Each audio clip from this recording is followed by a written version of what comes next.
Hello viewers and students, आपका आज की नई क्लास नई वीडियो में बहुत बहुत स्वागत है।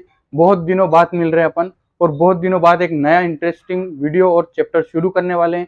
थ्योरी तो आपने बहुत पढ़ ली, समझ लिए, मुझे पता है आप चाहते हैं कि और मैं आपके लिए थ्योरीज की चैप्टर वाइज वीडियो लेकर के आऊँ।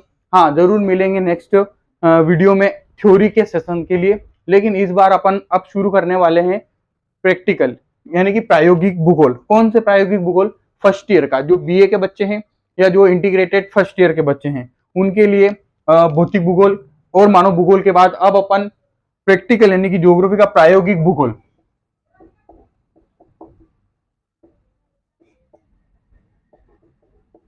प्रायोगिक भूगोल की अलग अलग चैप्टर वाइज आपको मैं वीडियो प्रोवाइड करवाऊंगा। पहली वीडियो वो रहेगी जिसमें आपको बेसिक समझना है। अगर आप बेसिक समझ गए यानी कि आपको मेन रूप में सीखना क्या है? मापनी सीखना है, स्केल सीखनी है। क्या सीखना है? स्केल सीखनी। अगर आप स्केल बनाना सीख गए तो आपको पूरा आराम से पूरा प्रैक्टिकल समझ में आ जाएगा, पूरा फर्स्ट ईयर का प्रायोगिक समझ में आ जाएगा। क्या आ जाएगा? फर्स्ट ईयर का प्रायोगिक समझ में आ जाएगा। लेकिन अगर आपने मापनी नहीं सीखी, आपने स्केल नहीं सीखी, कैसे बनती है, कैसे क्या होता है, तो आपको बहुत दिक्कत हो सकती है। अगर आपने फर्स्ट ईयर में सही से सीख ली तो आप सेकेंड ईयर में भी सही कर सकते हैं। और फर्स्ट ईयर का ही मतलब बेस है पूरा। जो आप फर्स्ट ईयर में सीखेंगे वही आपका सेकेंड ईयर में काम आएगा, वही आपका थर्ड ईयर में काम आएगा। जो बच्चा सेकेंड ईयर में भी है, उसने फर्स्ट ईयर में नहीं सीख पाया किसी कारणवश, तो वो भी इसको वीडियो को देख करके पूरी मापनी, पूरा प्रायोगिक भूगोल समझ सकता है, जो आपके पूरे पूरे नंबर लाने में आपकी सहायता करेगा और ये आपके आगे भी काम आएगा। तो सबसे पहले तो अपन ये देखते हैं कि प्रायोगिक भूगोल में आपको मापनी है कितनी पढ़नी है।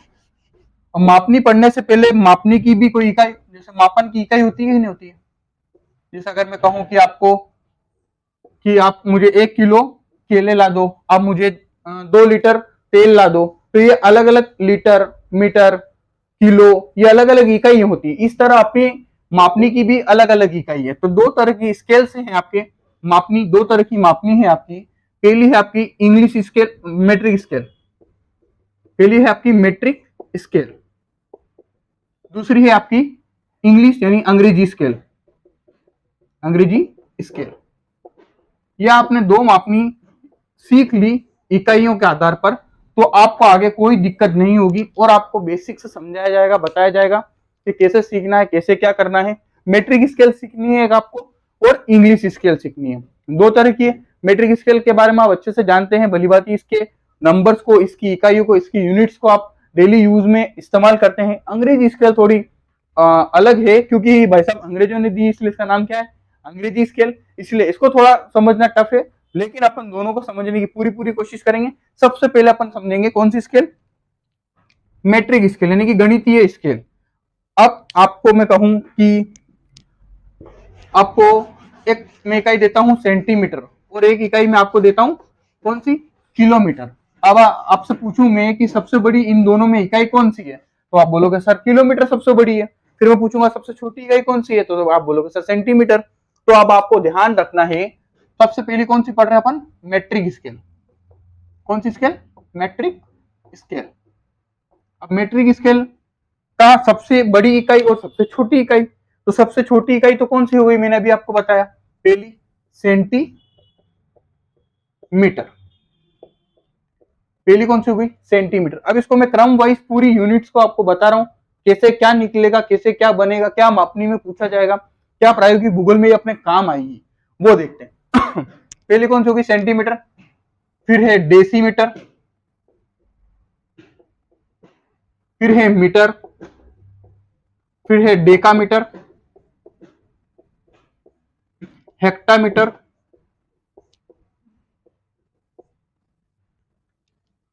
और फिर लास्ट में है किलोमीटर। पहली कौन सी? Centi, deci, metre, deca, hecto, kilometre. अब आपसे पूछा जाए इसमें सबसे छोटी इकाई कौन सी है? सबसे छोटी कौन सी हो गई? सेंटीमीटर। और इसमें सबसे बड़ी इकाई कौन सी हो गई? सबसे बड़ी इकाई कौन सी होगी? किलोमीटर। अब अच्छे से जानते हैं कि किलोमीटर सबसे बड़ी होती है, सेंटीमीटर सबसे छोटी होती है, और उससे भी अगर आपको छोटी चाहिए तो मिलीमीटर। एमएम जिस पर लिखा हुआ था, आपने आपकी स्केल देखी होगी, उस स्केल पे आप जब देखोगे तो 1 सेंटीमीटर में अंदर लाइनें मिलेगी, तो वो मिलीमीटर की लाइनें होती है। ठीक है, तो सेंटीमीटर, फिर डेसीमीटर, फिर मीटर, फिर डेकामीटर, फिर हेक्टामीटर, फिर किलोमीटर। तो सबसे छोटी इकाई आपकी कौन सी होगी? सेंटीमीटर, और सबसे बड़ी इकाई कौन सी होगी? आपकी किलोमीटर। अब ये स्केल बनाई क्यों है? ये क्रम वाइज है, इसको आप ऊपर नीचे करोगे तो पूरी मेट्रिक स्केल की धज्जियां उड़ जाएगी, यानी कि खराब हो जाएगी। तो आपको इसको क्रम वाइज ही सीखना है। कैसे सीखना है वो भी देखें। 3-3 के जोड़े में सीखना आपको। Centi, decimetre, deca, hecto, kilometre. कितने हो गई? 6। 3-3 के टुकड़े में आप बोलेंगे या सीखेंगे तो जल्दी याद होगा। 6 को फिर एक साथ रफ्तार से आप बोल सकते हैं। पहले कौन सी? Centi, deci, metre, deca, hecto, kilometre. फिर बेसिक ये याद रखना है, सबसे छोटी इकाई कौन सी है आपकी? तो सेंटीमीटर। अब और सबसे बड़ी इकाई कौन सी है? किलोमीटर। अब आपको कोई नक्शा बनाना, आपको कोई मानचित्र बनाना है, तो अब ये बताओ कि पृथ्वी पर अपन जो, मैं कहूं कि आपका घर आपकी कॉलेज से कितनी दूर है? कोई बच्चा बोलेगा सर 5 किलोमीटर, कोई बच्चा बोलेगा सर 10 किलोमीटर, फिर कोई बोलेगा इतने किलोमीटर। तो आप कौन सी इकाई यूज कर रहे हो? किलोमीटर यूज कर रहे हो, ठीक है। अर्थात हम धरती की दूरियों को किस में मापते हैं? किलोमीटर में मापते हैं। किस में मापते हैं? किलोमीटर में। एक अक्षांश से दूसरे अक्षांश को पार करने में कितना समय लगता है? 111 किलोमीटर का समय लगता है। मतलब दूरी होती है लगभग। तो अपन दूरियों को लगभग किस में मापते हैं? तो किलोमीटर में मापते हैं। अर्थात ये कौन सी हो गई? धरातल की दूरी। ये कौन सी दूरी होगी? धरातल की। अब मैं कहूं कि 1 किलोमीटर की रेखा आप अपने पेपर पर लिखिए, या कागज पर लिखिए, या अपने पेज पर लिखिए, तो क्या आप लिख सकते हैं? आप बोलोगे सर कैसे लिखेंगे? 1 किलोमीटर का लंबा पेपर लेना पड़ेगा, उसको जोड़ना पड़ेगा, फिर पेन चलाना पड़ेगा, तो ऐसे नहीं होता है। तो अर्थात धरातल की दूरी तो कौन सी हो जाएगी आपकी? किलोमीटर, जिसको अपन किलोमीटर में मापते हैं। सर इतना किलोमीटर मेरा घर है, इतना किलोमीटर मेरा घर है, तो दूरी धरातल के रूप में अपन किसमें मापते हैं? किलोमीटर में। अब मैं कहूंगा 1 किलोमीटर की आप अपने पेज पर रेखा खींचिए, तो आप नहीं खींच सकते। आप क्या बोलोगे? सर मैं सेंटीमीटर में तो खींच सकता हूं। मैंने कहा कि आपको 1 किलोमीटर की कोई रेखा खींचनी, और 1 किलोमीटर बराबर मैंने कह दिया 1 सेंटीमीटर। क्या कह दिया? 1 किलोमीटर बराबर क्या है? 1 सेंटीमीटर। अर्थात अब 1 किलोमीटर की धरातल की दूरी को उस 1 सेंटीमीटर द्वारा क्या दर्शाया जाएगा? मानचित्र की दूरी। कौन सी दूरी? मानचित्र की। जो मानचित्र बना रहे हैं वो किस में काउंट करेंगे अपन? सेंटीमीटर में। और जो अपन धरातल की दूरी होगी वो सदैव किस में हो सकती है? अधिकतर किलोमीटर में। तो बेसिक समझ में आया। क्यों पढ़ रहे हैं मेट्रिक स्केल? सबसे छोटी इकाई centi, deci, metre, deca, hecto, kilometre. फिर अब मैंने कहा आपकी दूरी कितनी है, तो आप बोलोगे इतने किलोमीटर, इतने किलोमीटर। तो ये कौन सी दूरी होती है? धरातल की दूरी। इसको किसमें प्रदर्शित किया जाता है? Kilometre, hectometre, decametre, metre, decimetre में, ठीक है। अब आपको उसको अपने मानचित्र पर, यानी अपने सरफेस पर, अपने पेज पर उतारना है। तो क्या आप 1 किलोमीटर की रेखा खींच सकते हैं? नहीं खींच सकते। तो फिर आप क्या करोगे? सर हम तो इसको कन्वर्ट करेंगे मापनी में, उसका रूप छोटा करेंगे। जैसे आपने ग्लोब देखा है कि नहीं देखा है? ग्लोब के बारे में जानते हैं आप? पृथ्वी का छोटा रूप क्या कहलाता है? ग्लोब कहलाता है। तो पृथ्वी के छोटे रूप को लाने के लिए भी कोई ना कोई मापनी का इस्तेमाल किया गया होगा। उसी मापनी का इस्तेमाल करके हम अलग अलग पृथ्वी के भागों की या क्षेत्रों की बड़ी इकाई को छोटे रूप में प्रदर्शित करते हैं। यही क्या कहलाती है? मापनी कहलाती है। उस मापनी की पहली इकाई में कौन सी आती है? Metric scale. और मेट्रिक स्केल की सबसे बड़ी इकाई कौन सी? किलोमीटर। और सबसे छोटी इकाई कौन सी हो गई? सेंटीमीटर। अर्थात आपको धरातल की दूरी लगभग किलोमीटर में बताना है, तो उसको फिर सेंटीमीटर में कन्वर्ट करना होगा। अब कैसे क्या करेंगे वो समझो। यहां तक समझ आ गया? ये जो है धरातल की दूरी, और ये कौन सी है? मानचित्र की दूरी, ठीक है। अब इसके आगे की पिक्चर समझो। अब काम कैसे करेंगे, आंकड़े कैसे फिट करने हैं, डाटा कैसे फिट करना, ये जानना आपको जरूरी है। जब भी सवाल में आपके कोई क्वेश्चन पूछा जाए कि ये है सवाल, अभी आपको बताऊंगा नहीं, मैं एक साथ अपन धीरे धीरे सीखेंगे तो अच्छा रहेगा। एक साथ सब बता एकदम पहले ही सवाल बता दूंगा तो आपको समझ नहीं आएगा सवाल क्या कह रहा है और सर क्या समझा रहे हैं। तो अभी बेसिक समझो, बेसिक समझ गए तो एक घर की नींव पक्की होगी, मजबूत होगी, अच्छी होगी, तो कितने ही माला मकान बना लो, कोई दिक्कत नहीं होगी, ठीक है। तो सबसे बड़ी इकाई, अगर सवाल में आपको 2 चीज समझनी, पहली तो ये कि वो बनाना क्या मांग रहा है, दूसरी ये उसमें सबसे बड़ी इकाई कौन सी पूछ रहा है और उसकी छोटी इकाई कौन सी होगी। तो बड़ी इकाई देगा, आपको छोटी इकाई निकालनी होती है, ठीक है। अब अगर मैं कहूं कि 1 मीटर में कितने सेंटीमीटर होते हैं, 1 मीटर है उसमें कितने सेंटीमीटर होते हैं। अगर मैं कहूं 1 किलोमीटर है उसमें कितने 1 किलोमीटर है उसमें कितने सेंटीमीटर होते हैं। 1 हेक्टोमीटर है उसमें कितने किलोमीटर होते हैं। 1 डेसीमीटर है उसमें कितने सेंटीमीटर होते हैं, और 1 सेंटीमीटर उसमें कितने मिलीमीटर होते हैं। तो आप बोलोगे सर 1-2 का तो पता है, सर सबका कैसे बताएं, ये 2-4 के तो नाम हमने सर नए नए सुने। तो पहला तो ये समझो 1 मीटर वाला पता होगा आपको, अधिकतर बच्चों को पता हो, जिनको पता हो कमेंट कर देना फटाफट। तो 1 मीटर में कितने सेंटीमीटर होते हैं, 100 सेंटीमीटर होते हैं। कितने होते हैं, 100 सेंटीमीटर। निकालना कैसे है, बेसिक समझना है। आपने ये क्रम जमा लिया, centi, decimetre, deca, hecto, kilometre. फिर क्या करना है, जो निकालना उसके आगे तो आप क्या कर दो, सबसे पहले 1 लिख दो। उसके बाद ऊपर वाले जितने भी इकाई आ रही, कितनी इकाई आ रही, 1 और 2, तो 2 जीरो लगा दिए। कितने जीरो लगा दिए, 2 जीरो। इसी तरह अब मेरे को 1 किलोमीटर निकालना है। 1 किलोमीटर में कितने सेंटीमीटर होते हैं, तो जो निकालना उसके आगे तो मैंने क्या लिख दिया, 1। उसके ऊपर की इकाई गिन लो कितनी हो रही, 1 2 3 4 5, 5 जीरो लगा दो। 1 2 3 4 और 5, कितने हो गए, इकाई, दाई, सैकड़ा, हजार, 10,000, लाख। 1 किलोमीटर में कितने सेंटीमीटर होते हैं, 1 लाख। इसी तरह अगर मैं कहूं आपको 1 डेसीमीटर में कितने होते हैं, तो डेसीमीटर के आगे मैंने 1 लिख दिया और ऊपर इकाई कितनी है, 1, तो 1 डेसीमीटर में कितने सेंटीमीटर हो गए, 10। इसी तरह अगर मैं इसके ऊपर मिलीमीटर लिख देता हूं, तो इसके ऊपर सेंटीमीटर से छोटी इकाई कौन सी होती है, मिलीमीटर। अगर मैं मिलीमीटर लिख देता हूं तो 1 सेंटीमीटर में कितने हो जाएंगे, तो 10 मिलीमीटर। ठीक है, पर मिलीमीटर को अपनों को लेकर नहीं चलना है, क्योंकि भाई साहब अपना मानचित्र बने तो अपनों को भी दिखे और टीचर को भी दिखे, ऐसा होना चाहिए। मिलीमीटर में तो इतना सा मानचित्र बना के दोगे या इतनी मापनी बना के दोगे तो क्या मतलब निकलेगा, इसलिए माना गया है सबसे छोटी इकाई कौन सी, सेंटीमीटर। अब बात आती है कौन सी, डेकामीटर। मुझे डेकामीटर निकालना है, इसमें सेंटीमीटर पूछना है, तो मैंने डेकामीटर के सामने 1 लिख दिया। इसके ऊपर कितने जीरो आएंगे, 1 2 और 3, कितने जीरो हो गए, 3, यानी कि 1000। अब आती है हेक्टामीटर। 1 हेक्टामीटर में कितने सेंटीमीटर, तो 1 हेक्टामीटर के आगे मैंने 1 लिख दिया। इसके ऊपर के कितने जीरो, तो 1 2 3 और 4, 4 जीरो, 1 2 3 और 4, कितने हो गए, 10,000। समझ में आया। 1 सेंटीमीटर में 10 मिलीमीटर, 1 डेसीमीटर में 10 सेंटीमीटर, 1 मीटर में 100 सेंटीमीटर, 1 डेकामीटर में 1000 सेंटीमीटर, 1 हेक्टामीटर में 10,000 सेंटीमीटर और 1 किलोमीटर में 1 लाख सेंटीमीटर होते हैं। अब ये तो आपको समझ आ गया होगा, जो भी निकालना है वहां पर 1 लिख दो और इसके ऊपर की जितनी इकाई हो रही है वहां पर कितने जीरो लगा दो, काउंट करके, जैसे अभी अपनों ने इसमें किया। अब आप समझ गए होंगे। अब बात आती है कि डायरेक्ट आपको हर बार सेंटीमीटर नहीं पूछेगा कि 1 किलोमीटर में कितने सेंटीमीटर होते हैं, 1 मीटर में कितने सेंटीमीटर होते हैं, 1 हेक्टामीटर में कितने होते हैं, 1 मिलीमीटर में ये वगैरह। हर बार आपसे सेंटीमीटर पूछे ये जरूरी नहीं है। पहले तो आपको मैं साइड में हट जाता हूँ, इसको ऐसे कैसे अपनी कॉपी में उतार लेना। ठीक है, इसी क्रम में उतारना और इसी क्रम में लिखना। बस फंडा ये याद रखना आपको कि जहां पर जैसे जो निकालना, जैसे मीटर निकालना तो उसका आगे 1 लिख दिया, उसके ऊपर की इकाई गिन लो 1 और 2, तो 2 जीरो लगा दिए। ऊपर की इकाई आपको गिनना है। ये तो बात होगी क्रम से, जब आपको सेंटीमीटर पूछा जाता है हर एक में। लेकिन अब आपको अगर सेंटीमीटर ना पूछ के बीच के आंकड़े पूछता है तब क्या करोगे, तो पहले एक तो आप इसको नोट करो, मैं इतनी देर रफ कर देता हूँ, स्क्रीनशॉट लेके बाद में लिख लेना, कोई बात नहीं। ठीक है, साइड वाले आंकड़े हटा रहा हूं मैं। ये सब क्या निकाले थे अपनों ने, सेंटीमीटर निकाले थे।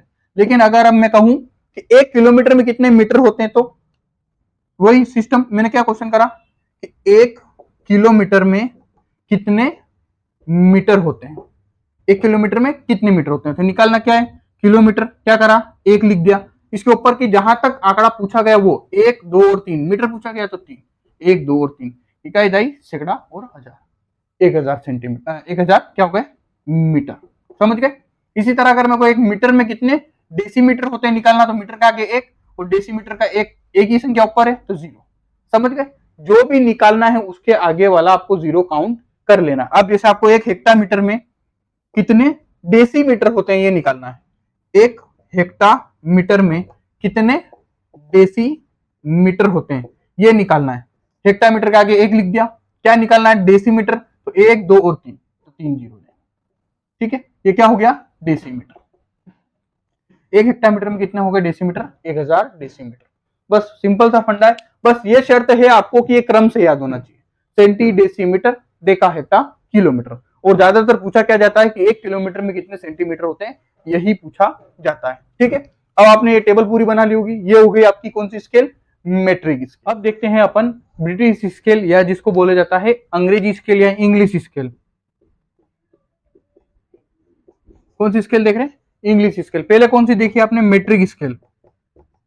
मेट्रिक स्केल यानी कि centi, deci, metre, deca, hecto, kilometre, ये आपने देख लिया। ये इसमें सबसे छोटी इकाई सेंटीमीटर, सबसे बड़ी किलोमीटर। इसी तरह अब आपको देखना है इंग्लिश स्केल, या जिसे ब्रिटिश स्केल के नाम से भी जाना जाता है। दोनों के आंकड़े आपको याद रखने हैं। ज्यादातर आंकड़े सरल कौन से हैं, तो centi, decimetre, deca, hecto, kilometre, यानी कि कौन सी मेट्रिक स्केल ज्यादा सरल है। इसके बनस्पत थोड़ी सी ब्रिटिश स्केल है जिसको अपन इंग्लिश स्केल बोल सकते हैं, वो थोड़ी सी टफ है क्योंकि इसके आंकड़े अलग अलग आते हैं, हर एक का नंबर अलग अलग है।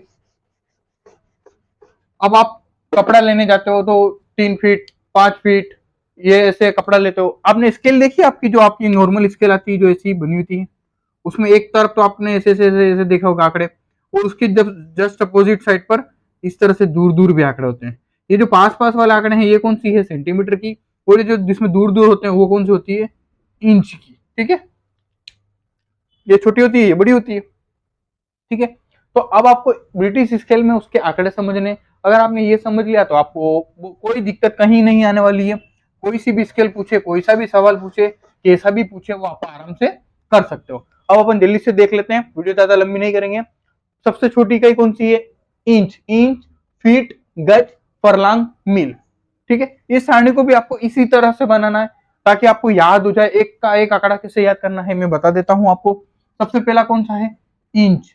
इंच के बाद कौन सी इकाई है, फीट। फीट के बाद कौन सी है, गज। गज के बाद कौन सी है, फरलांग। फरलांग के बाद कौन सी है, मील। अगर मैं इसको यहां पर लिखूं तो इंच, फीट, गज, फरलांग और मील।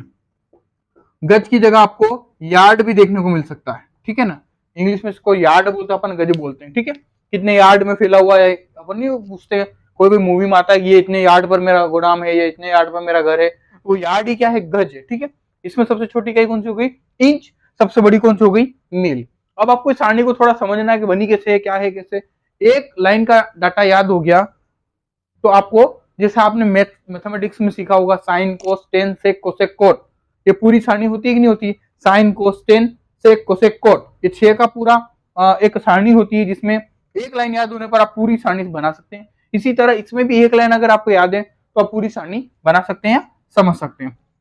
और मैं आपको वो भी बता दूंगा ज्यादातर कौन से आंकड़े पूछे जाते हैं आपके प्रैक्टिकल के अंतर्गत। ये आपके प्रैक्टिकल में भी काम का है और डेली लाइफ में भी काम का है, इसलिए ध्यान से समझे, ध्यान से इसको उतार लें। सबसे बड़ी इकाई फीट, मिल, और सबसे छोटी इंच। अब बात आती है कि एक मिल में कितने फरलांग होते हैं, तो एक मिल में कितने फरलांग होते हैं, 8 फरलांग। एक मिल में कितने गज होते हैं, 1760। एक मिल में कितने फीट होते हैं, 5280। और एक मिल में कितने इंच होते हैं, 63,360। ये वाला आंकड़ा आपको याद रखना है, ये बार बार पूछा जाता है। यहां पर लिख देता हूं मेन मेन आंकड़े। एक मिल में कितने इंच होते हैं, 63,360 इंच को ऐसे भी लिखा जाता है। ठीक है, एक मिल में कितने सेंटीमीटर इंच हो गए आपके, 63,360। इसी तरह ज्यादा एक ये भी पूछा जाता है कि एक मिल में कितने फरलांग होते हैं, 8 फरलांग होते हैं। ठीक है, अब नीचे चलते हैं। एक मिल का हो गया, मिल में जितने आंकड़े हैं ये याद हो गए तो आपको ये वाले भी याद हो जाएंगे। ठीक है, अब बात करते हैं एक फरलांग में। ये देखो जहां एक लिखा वहां पर एक की बात हो रही। एक फरलांग में कितने गज होते हैं, 220 गज। एक फरलांग में कितने फीट होते हैं, 660 फीट। और एक ही फरलांग में कितने इंच होते हैं, तो 7920। ठीक है, यहां पर मैं लिख देता हूं आपको, एक फरलांग में कितने इंच होते हैं, तो 7920 इंचेस। ठीक है, एक फरलांग में कितने हो गए, 7920 इंचेस। फिर बात आती है गज की। एक गज में कितने फीट होते हैं, तो 3 फीट होते हैं। अब 3 फीट होते हैं तो इंच कितने हो जाएंगे, 36, क्योंकि एक फीट में कितने इंच होते हैं, 12 इंच होते हैं। ये दो लाइन थोड़ी टिपिकल है, बाकी ये तो आपको पता ही है। एक गज में कितने फीट होते हैं, 3 फीट है, तो एक फीट में 12 है, तो 12 36। ठीक है, ये आप आराम से निकाल सकते हैं। बस ध्यान ये रखना। फिर इधर आप मैं लिख देता हूं और क्या काम का है आपका। तो एक फीट एक गज में कितने फीट होते हैं, तो 3 फीट होते हैं, 3 फीट। और एक फीट में कितने इंच होते हैं, तो 12 इंच होते हैं। ठीक है, ये चीज आपको याद रखनी है ज्यादातर। और एक डाटा एक और ये पूछा जा सकता है कभी कभी कि एक मिल में कितने फरलांग होते हैं, 8 फरलांग। ठीक है, ये आपको ध्यान रखना है। ठीक है, ये सारणी अलग है, ये अलग है। इसमें जहां जहां एक लिखा है वो आप ध्यान से देख लें। ठीक है, समझ लें, कंफ्यूज ना हो। एक मिल में कितने फरलांग, 8। एक मिल में कितने गज, 1760। एक मिल में कितने फीट, 5200 से। एक मिल में कितने इंच, 63,360। ज्यादातर ये पूछा जाता है कि एक मिल में कितने इंच होते हैं, तो 63,360। फिर बात आती है एक फरलांग में कितने गज, 220। एक फरलांग में कितने फीट, 660। और एक मिल में एक फरलांग में कितने होते हैं इंच, तो 7920। एक गज में कितने फीट 3, एक गज में कितने इंच 36, और एक फीट में कितने इंच होते हैं, तो 12 इंच होते हैं। अब इन दोनों सारणियों कौन कौन सी, metric scale plus English scale, इन दोनों से आपके सवाल पूछे जाएंगे। वो मेट्रिक स्केल की सारणी पूरी अलग बनेगी, इंग्लिश स्केल की सारणी पूरी अलग बनेगी, और दोनों की मापनी भी अलग बनेगी। मैं साइड में हट जा रहा हूं, आप इसका स्क्रीनशॉट लेके इसको आप अपनी नोटबुक में जरूर उतारें। यही अगर आपको याद हो गए दोनों, मेट्रिक स्केल और इंग्लिश स्केल, आपको तीनों साल किसी भी प्रायोगिक के कोई से भी सवाल में कोई दिक्कत नहीं होने वाली, ये मेरा वादा है। पर आप ये बात है कि इन दोनों सारणियों को आपको याद करनी है। इसकी भी याद करने की ट्रिक बता दी मैंने आपको मैथमेटिक्स वाली, और इंग्लिश वाले को थोड़ा आप ये फर्स्ट वाले को याद कर लोगे तो सेकंड वाले अपने आप याद हो जाएंगे। और हो ये याद नहीं हो तो कम से कम ये याद तो जरूरी कर लेना, ज्यादातर सवाल इन्हीं से बनते हैं। ठीक है, आई होप आपने नोट कर लिया होगा। अब लास्ट बात आती है कि अपने इकाई तो हो गई मापनी बनाने की, दो तरह की इकाई होती है, मेट्रिक स्केल और इंग्लिश स्केल। दोनों में बड़ा छोटा सब समझ लिया आप लोगों ने। लेकिन अब बात आती है कि हमारे सिलेबस के अकॉर्डिंग हमारे अंदर फर्स्ट ईयर में कितने प्रकार की मापनियों का जिक्र किया गया है, या कौन कौन सी मापनी हमसे बनाने के लिए पूछा जा सकता है। अब उन मापनियों का प्रकार कितने हैं तो मैं आपको बता देता हूं। मापनी के 3 प्रकार है। कितने प्रकार है? 3। मापनी यानी कि स्केल, मापनी मूल रूप से 3 प्रकार की होती है। कितने प्रकार की होती है? 3 प्रकार की, जो आपके सिलेबस के अकॉर्डिंग दे रखी है। सबसे पहली कौन सी है? सरल मापनी। पहली कौन सी है? सरल मापनी यानी कि सिंपल स्केल। दूसरी कौन सी है? विकर्ण मापनी, सॉरी दूसरी अपन तुलनात्मक मापनी ले लेते हैं, तुलनात्मक मापनी। ठीक है, तो दूसरी कौन सी होगी? तुलनात्मक मापनी। तीसरी कौन सी हो जाएगी? आपकी विकर्ण मापनी। ठीक है, तीसरी कौन सी? तुलनात्मक विकर्ण मापनी। 3 प्रकार की मापनी, सरल, तुलनात्मक और विकर्ण। तो तीनों को आपको बेसिक बेसिक में समझा देता हूं किसमें क्या होता है, फिर जब अपन बनाएंगे तब उसको और डिटेल से समझने की पूरी कोशिश करेंगे। सरल मापनी में क्या होता है? ये माना कि ये स्केल है, ठीक है, ये स्केल हो गई, इसको अपन ने बांट दिया, यहाँ पर 0 1 2 3 4 ये लिख दिया मैंने किलोमीटर, यहाँ लिख दिया हेक्टोमीटर। ठीक है, अब इसका एक भाग तो ये वाला है, देखो इसमें मैं जो इसका कलर चेंज कर रहा हूँ, एक भाग तो आपका ये वाला है और एक भाग आपका ये वाला। ये वाला जो भाग इसे बोलते हैं गौण भाग, और इसे क्या बोलते हैं? मुख्य भाग। आगे वाला कौन सा है? गौण भाग। ये वाला कौन सा है? मुख्य भाग। तो मुख्य भाग जो होता है उसमें हमेशा इकाई वो चूज की जाती है जो कौन सी होती है? आपकी बड़ी होती है। और गौण भाग में कौन सी होती है? उससे छोटी वाली इकाई जो सवाल के अकॉर्डिंग दी गई होती है। ये हो गई आपकी सरल मापनी। इसी तरह आपकी फिर आती है तुलनात्मक मापनी। तुलना किसकी करेंगे? जब दो चीजों में कंपेरिजन होगा, कंपेरेटिव स्केल बोला जाता है इसको, उसको डायगोनल स्केल बोलते हैं इंग्लिश में, और उसको सिंपल स्केल बोलते हैं। तुलना कब करेंगे? जब दो चीजें होगी अपने पास। दो चीजें कौन कौन सी? जैसे भी आपने दो चीजें सीखी तुलनात्मक में, मेट्रिक स्केल और इंग्लिश स्केल, दोनों के आंकड़े शो किए जाते हैं। कैसे करेंगे? देखो, माना कि एक स्केल है 1 2 3, ठीक है, 0 1 2 3, ये हो गई। मैंने किलोमीटर लिख दिया पीछे, यानी कौन सी हो गई? Metric scale.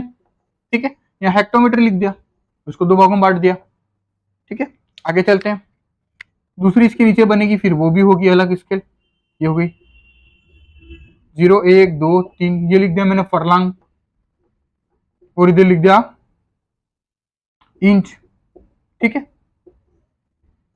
इस तरह से बांट दिया। अब इन दोनों को 0 से 0 को मिला देंगे, तो एक ये फरलांग लिख दिया, यानी कि ये कौन सी स्केल हो गई? आपकी अंग्रेजी यानी कि इंग्लिश स्केल। कौन सी स्केल हो गई?